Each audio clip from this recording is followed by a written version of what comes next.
Magandang araw sa atin mga kababayan sa Pilipinas sa ibang bansa. Welcome po kayo sa mga ating channel. Magbigay lang tayo ng opinion at reaction na rin tungkol sa dalawang araw na hearing sa impeachment ni BP Sara. So dito naman is opinion lang din. Sa mga viewers natin, like muna tayo at saka subscribe na rin para kung may mga bagong upload tayo. Tungkol sa dalawang araw kasi sa ating opinion naman, ito lamang yung grupo ni BP Sara dahil unang araw is nag-decision ito si Senator Escudero bilang presiding official at yun naman talagang nararapat dapat ang conviction is 16 senators dahil nga 24 sila so total so 16 so lamang ang lamang ang grupo ni BP Sara dahil alam din natin yung mga nakalipas na buwan ang daming mga veteranong malamang babatas senador, congressman pati na yung mga analyst tungkol sa politika na magiging conviction daw hindi total dahil nga daw 22 na lang yung senador gano'n pa man pasalamat din tayo kay Senator Escudero siguro bumawi na din siya at sinunod niya kung anong nakalagay naman sa bata so dito maganda naman pinakita na takbo ng hearing patas naman si tingin din natin so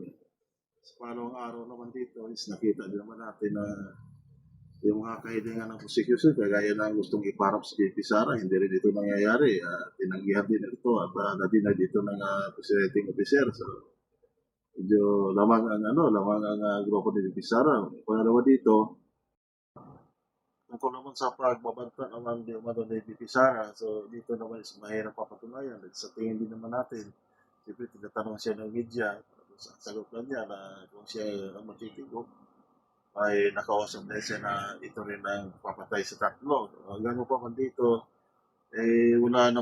wala siguro gagawa naman dito kung ipapaalam. So dito, inamin din mismo ni Senator Ontiveros na wala silang direktang magpapatunay na talagang mapatunay tungkol sa pagbabanta. So, nauna kasi, di man lang nila makakausap kung sino yung kinausap ni BP Sara na papatay. So, mahirap papaniwalaan ito na base lang ito doon naman sa statement sa media ni BP Sara. So, dito, medyo lamang ang grupo ni BP Sara. Pangalawa naman dito yung tungkol naman sa katanungan ni Lacson, tungkol doon sa 2/3 na boto sa mga senador na para makonvict si BP Sara. So, tinanggihan naman ito ni Senator Escudero dahil nga nang napagbutuhan ito noong unang araw, dapat doon siya nag-object. So, ang tanging advice na ni Escudero doon sa mga kino-question, di pupunta na sa Korte Suprema. Alam naman din natin na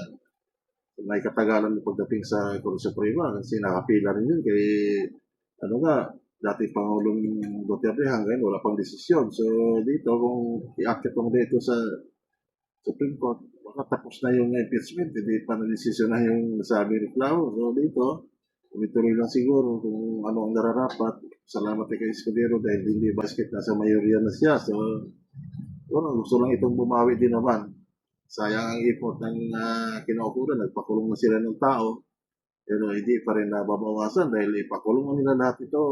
Ang mayorya, yan pa rin ang magiging kilalabasan. 16 senators pa rin ang magiging boboto para makonvict. So, sa atin na naman dito is tayo is opinion reaction ng binasimpleng mga mamayan. Kung sino ang tama, doon tayo. Maraming salamat po. Buhay po tayo. Please.